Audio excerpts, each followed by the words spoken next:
Hello students, welcome to my channel. आज की ये क्लास हमारी लास्ट क्लास होगी फाइबर टू फैब्रिक टॉपिक या चैप्टर पे। तो ये इस टॉपिक के अंदर या इस चैप्टर के अंदर या इस क्लास के अंदर हम क्या करेंगे, लास्ट टॉपिक कौन सा करेंगे, ये है सिल्क का। और कौन सा, फ्रॉम कोकून टू सिल्क, और उसकी डिस्कवरी कैसे हुई, मतलब कोकून से सिल्क कैसे बनाया हमने, कैसे यूज किया वो बताएंगे, और डिस्कवरी कैसे हुई थी सिल्क की, लास्ट में वो करेंगे। ये बहुत इजी और अच्छे अच्छे टॉपिक है, बहुत ही आसानी से समझ आ जाएंगे आपको। तो कोकून से सिल्क ऑब्टेन करने के लिए हम क्या करते हैं, मोथ को पालते हैं, है ना। मोथ को पालते हैं, चलो इसका कलर चेंज करते पहले। तो मोथ को पालते हैं ना, और फिर उससे कोकून ऑब्टेन करते हैं। ठीक है, फिर कोकून से हम थ्रेड को कलेक्ट करते हैं। तो सबसे पहले हम सिल्क वॉर्म को रियर करेंगे, उसको पाल पोस के बड़ा करना पड़ेगा, क्योंकि जैसे ये कोकून है, एंड जो एडल्ट है उसको तो इतना खाना नहीं चाहिए, इसको तो खाना बिल्कुल ही नहीं चाहिए, और एग को भी नहीं चाहिए। तो सबसे बड़ा टास्क क्या होता है कि सिल्क वॉर्म को पालना। तो क्या करते हैं, जो हम जैसे बीज लेके आते हैं, जैसे किसान होते हैं वो क्या लेके आते हैं, जो खाद बनाने वाले कुछ कंपनी होती है उनके अच्छी अच्छी मार्क, मतलब अच्छी अच्छी क्वालिटी के हम लेके आते हैं बीज फॉर एग्रीकल्चर, सीड लेके आते हैं ना। वैसे ही ये एग्स है ना, ये भी अच्छी अच्छी क्वालिटी के मार्केट में बिकते हैं। तो उनको स्टोर करके रखते हैं केयरफुली। स्टोर क्यों करते हैं, क्योंकि एग क्या है, इजी होता है स्टोर करना। और इस एग से यदि कोकून सॉरी ये कैटरपिलर निकल गया, तो फिर तो इसको पालना थोड़ा, मतलब पालने के लिए आपको सब कुछ चाहिए इसको खिलाने पिलाने के लिए। तो वो कोकून हैच, एग हैच ना हो जाए, इसके लिए हम स्टोर करके रखते हैं। फिर जिसको भी चाहिए फार्मर को, वो जाके वो लेके चले जाते हैं। और ये एग है उसको बहुत सॉफ्ट से क्लोथ के अंदर या क्लोथ के ऊपर रखा जाता है, ताकि ये फूटे ना। तो वहाँ फार्मर क्या करते हैं, फार्मर के पास क्या है, जमीन है। तो जमीन के अंदर उनके पास क्या है, खेत, मतलब पेड़ लगे हुए हैं मलबेरी के। तो मलबेरी के पेड़ होंगे तो वो एग लेके आएगा, फिर एग से को लार्वा बनेगा, तो लार्वा को फिर वो मलबेरी लीफ खिला खिला के बड़ा कर देगा। तो एग को क्या करेंगे, पहले फार्मर ले जाके उसको हाइजेनिक कंडीशन में रखेंगे। हाइजेनिक कंडीशन का मीनिंग होता है वो बहुत साफ सुथरी कंडीशन, जहाँ पे जब एग हैच होके लार्वा बने तो लार्वा को कोई भी डिजीज ना हो, इन्फेक्शन ना हो, क्योंकि होते ही वो मर जाएगा। मर गए तो इसको नुकसान हो जाएगा फार्मर को, तो ये तो खरीद के लाया बेचारा। तो इसके लिए वो बहुत ही अच्छी कंडीशन में उसको रखता है, हाइजेनिक कंडीशन में रखता है। फिर उसको सूटेबल टेम्परेचर देता है और ह्यूमिडिटी देता है। ज्यादा ह्यूमिडिटी नहीं होनी चाहिए, ह्यूमिडिटी ज्यादा होती तो क्या होती है, फंगस ग्रो कर जाती है। फंगस ज्यादा होगी तो ये इन्फेक्शन कर देगी इस लार्वा को, और टेम्परेचर ज्यादा होगा तो गर्मी लगेगी इस लार्वा को, तो भी मर सकता है। तो टेम्परेचर ह्यूमिडिटी बहुत ही सुटेबल होना चाहिए उसके लिए, ये करेंगे। फिर एग क्या होंगे, एग को थोड़ी सुटेबल टेम्परेचर देने से वो फिर लार्वा में कन्वर्ट हो जाएंगे। कन्वर्ट होने के लिए क्या होता है कि एग हैच हो जाता है, यानी कि एग से हैच होके एग पक के लार्वा बन जाता है। और लार्वा को हम क्या बोलते हैं, कैटरपिलर बोलते हैं। और इसको फिर बहुत सारी फ्रेश फ्रेश लीफ चाहिए मलबेरी की। फ्रेश लीफ तो तभी होगी जब हमारे पास में उसका पेड़ है। पेड़ के बिना तो फ्रेश कैसे होगा, वो सूख जाएगा पत्ता, हम दूर लेके जाएंगे, दूर बहुत टाइम तक रखेंगे तो उसके लिए फ्रेश लीफ फार्मर अपने खेत से तोड़ के इसको खिला देता है। फिर वो दिन रात खाता है, खाते खाते मोटा हो जाता है साइज में। फिर मोटा हो जाने के 25-30 दिन के बाद वो कैटरपिलर क्या करता है, खाना खाना बंद कर देता है। और बंद करने के बाद वो कोकून बनाना शुरू कर देता है। तो ये हम कैटरपिलर को कहाँ रखते हैं, एक ट्रे के अंदर रखते हैं, जो किससे बनी हुई होती है, ये एक क्लीन बेम्बू से बनी हुई होती है। और इसको हम क्लीन रखेंगे, साफ सुथरा रखेंगे। इसकी जो पोटी होगी वो रेगुलर साफ करते रहो, एकदम साफ साफ रखना है, क्योंकि उससे इन्फेक्शन हो सकता है। और फ्रेश फ्रेश लीव्स खिलानी इसको। फिर इसको रखना कहाँ है, एक क्लीन बेम्बू के अंदर। जब ये खाना खाना बंद कर देता है, जब कोकून बनाना शुरू करेगा, तो क्या करते हैं, खाना खाना बंद करने के बाद उसको एक अलग से चैम्बर में डाल देते हैं, इसी बेम्बू के ट्रे के अलग चैम्बर है उसके अंदर रख देते हैं इसको, जहाँ पे इसको ट्विंग दे सकते हैं, यानी कि एक लकड़ी प्रोवाइड कर देते हैं जिससे चिपक के वो कोकून बना दे। और ये छोटा सा एक स्पेस दे देते हैं, या तो फिर उससे अटैच होके वो कोकून बना देती है। और ये कोकून बनाने का प्रोसेस तो हमने इससे पहले वाली क्लास में देखा है कैसे बनाती है, ठीक है। तो ये कोकून कहाँ बनाती है, जहाँ पे भी बनाती है, जैसे यहाँ पे ये साइड में बना रही है, तो उसके अंदर फिर डेवलप क्या होगा, प्यूपा बनेगा, और प्यूपा से मॉथ बन के डेवलप होता है। तो ये हो गया कोकून तक का प्रोसेस, और उससे बनने वाले मॉथ, जो ये साइकिल था ये हमने कल पढ़ा था कि कैसे क्या बनता है। और ये प्रोसेस हमको सिल्क चाहिए, तो उसको अलग से, मतलब नेचुरल कंडीशन तो है नहीं, हम फार्मर पूरा उसका ध्यान रख रहा है, यानी कि बहुत अच्छे से इसकी देखभाल होनी चाहिए, तभी हमको अच्छी क्वालिटी का सिल्क मिलेगा। तो क्या होता है, जब ये कोकून एग से निकलता है ना, तब ये ऐसा होता है, छोटे छोटा सा होता है, कलर भी अलग होता है। फिर ये खा पी के मोटा हो जाता है और कलर वाइट कलर का हो जाता है। फिर ये खाना खाना बंद करके क्या बना देता है, कोकून, जिसको हम साइड में रख देंगे, बम्बू के एक साइड में इस रख देंगे, जहाँ पे ये कोकून बनाएंगे। फिर है कि प्रोसेस, सिल्क बनाने का प्रोसेस क्या है, कोकून बना लिया हमने, कोकून तक का प्रोसेस हमने देख लिया, कैसे पाल पोस के बड़ा किया उसको। तो कोकून के बाद क्या करेंगे, हम बहुत सारे कोकून लेंगे, फिर उससे सिल्क लेंगे। तो कोकून लेंगे, क्या करेंगे, कोकून को या तो सन में रख देंगे सुखाने के लिए, या उसको बॉईल करेंगे, गर्म करेंगे, अच्छा सा पानी के अंदर बॉईल करेंगे, या स्टीम देंगे।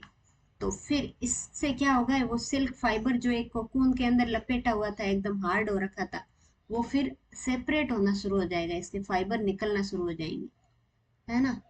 तो इसके लिए हम इसको बॉईल करते हैं। फिर जो ये प्रोसेस है, ये जो फाइबर निकल रहे हैं इनको अलग करने का, उसको बोलते हैं रीलिंग दास फाइबर। इसके कोकून से फाइबर निकाल के हम क्या कर रहे हैं, अपने किसी अलग से ऐसे डंडा लेके उसके ऊपर लपेट देंगे। तो ये प्रोसेस हो गया रीलिंग प्रोसेस।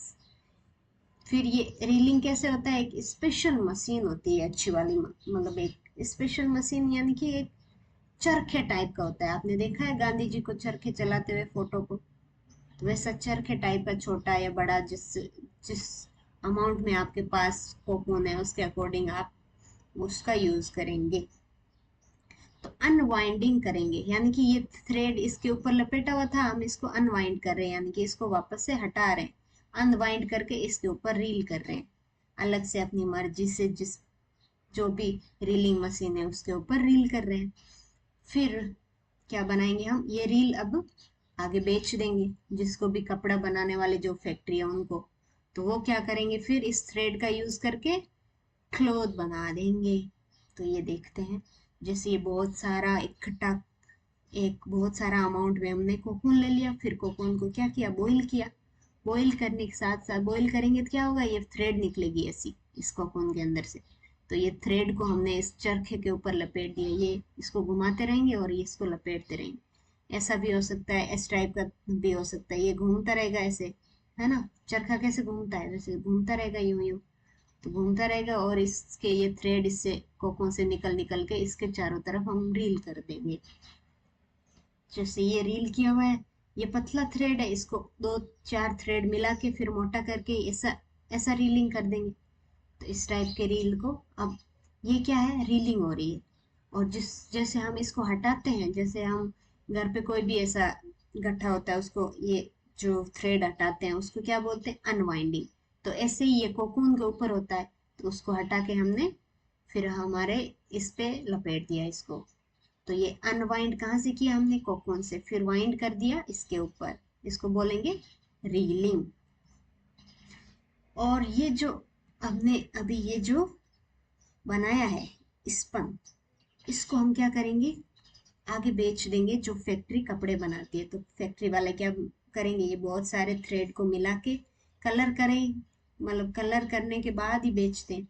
फिर ये कलर करने के बाद इस थ्रेड का फिर यूज कर लेंगे क्लोथ बनाने में। ये बहुत सारे थ्रेड मिलके, एक थ्रेड इधर से आ रहा है, एक इधर से आ रहा है, एक इधर से आ रहा है, अलग अलग ये मशीनें होती है ऐसी, ये इधर से ये मशीन आप काम करते हुए वीडियो देखना यूट्यूब पे, तब समझ आ जाएगा।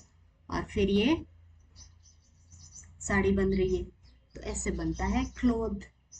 फिर है कि ये हो गया हमारा टॉपिक, प्रोसेस ऑफ सिल्क मतलब फाइबर कैसे बनता है। अब है डिस्कवरी, लास्ट टॉपिक है इस चैप्टर का।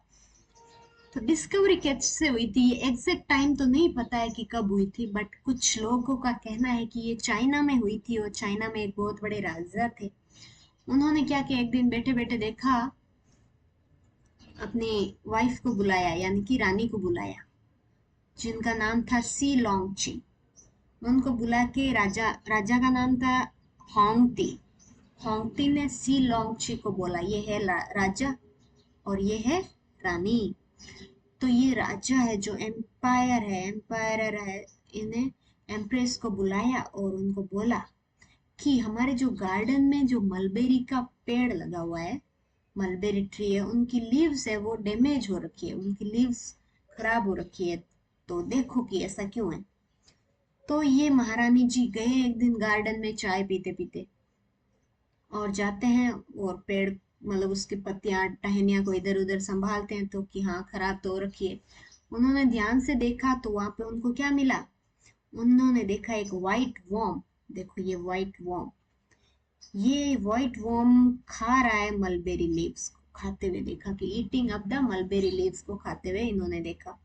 फिर उसने इधर उधर देखा तो उनको और नोटिस हुआ कि कुछ कुछ जो ये वाइट वॉर्म है वो है ना, एक स्पिन कर रही है शाइनी कोकून अराउंड देम, अपने ऊपर शाइनी कोकून मतलब ऊपर लपेट रही है ना, अपने अराउंड में कोकून बना रही है। फिर उसने और छेड़खानी की और देखा कि इधर उधर मतलब टहनियों में और कुछ मिले, तो कुछ कोकून भी मिले। और फिर उन्हें हिलाते हिलाते पेड़ पे चिपके हुए थे वो कोकून नीचे ड्रॉप भी हो गए एक दो, तो एक दो उनके कप के अंदर गिर गया। जो पीते पीते चाय पीते पीते वो ढूंढ रहे थे, तो उनके कप के अंदर गिरा। तो वो तब भी ढूंढते रहे, थोड़ी देर बाद उन्होंने देखा कि उनके चाय के अंदर तो ये गिरा हुआ है।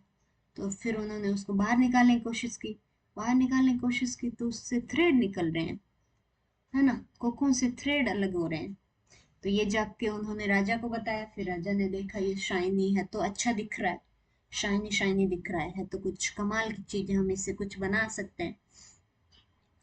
तो धीरे धीरे इस राजा और राजाएं उन्होंने और काम किया इस पे, बनाते बनाते उन्होंने उनका अलग करके एक क्लॉथ बनाने की प्रोसेस सीख ली। और ये चीज शुरू हो गई कहाँ पे, चाइना में बहुत पहले। और बहुत सालों तक उन्होंने, बहुत कई सौ सालों तक उन्होंने उसको छुपा के रखा, गार्ड सीक्रेट रखा, कि किसी को बताया जिसने भी उसको मार दिया जाएगा। तो किसी ने किसी को नहीं बताया और किसी भी देश को पता ही नहीं चला बहुत सालों तक। फिर उन्हीं में से कोई राजा आए, उन्होंने सोचा हम ऐसी अच्छी चीज बना रहे हैं तो क्यों ना इसको बेच दिया जाए, पैसे कमाए जाए बेच के। तो उन्होंने क्या, ट्रेड करना शुरू कर दिया, और उसके लिए ट्रेवल करना पड़ेगा, ट्रेड करोगे तो आप ही बाकी देशों में जाओगे तो लेके जाना पड़ेगा वहां पे।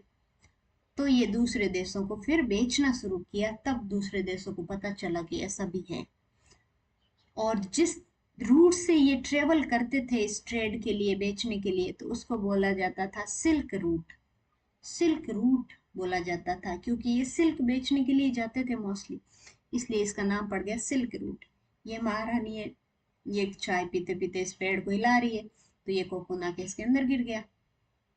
ऐसे हुआ है डिस्कवरी ऑफ सिल्क। फिर ये देखो, ये जो चाइना है, ये वाला चाइना है ना, ये वाला एरिया क्या है, चाइना है। तो इससे ये सिल्क यहाँ बन रहा है, कुछ यहाँ बन रहा है, यहाँ बन रहा है।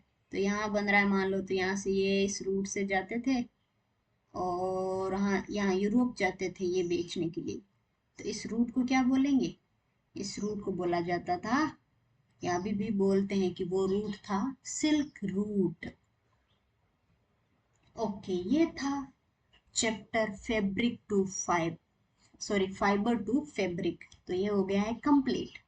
तो आपको कैसा लगा ये कमेंट के अंदर बताएं, जरूर जरूर से बताएं, ताकि मुझे पता चले कि अच्छा बना रही हूँ कि गंदा बना रही हूँ, कुछ तो बना रही हूँ मैं, पता चलना चाहिए मुझे, है ना। तो अच्छी अच्छी राइटिंग में, अच्छी अच्छी राइटिंग तो क्या, आप लिख दो अच्छे से अपने अच्छे अच्छे वर्ड्स में, कमेंट कर दीजिए। ओके, बाकी ख्याल रखिए, आगे के चैप्टर बहुत जल्द आ जाएंगे। Okay, bye bye, take care.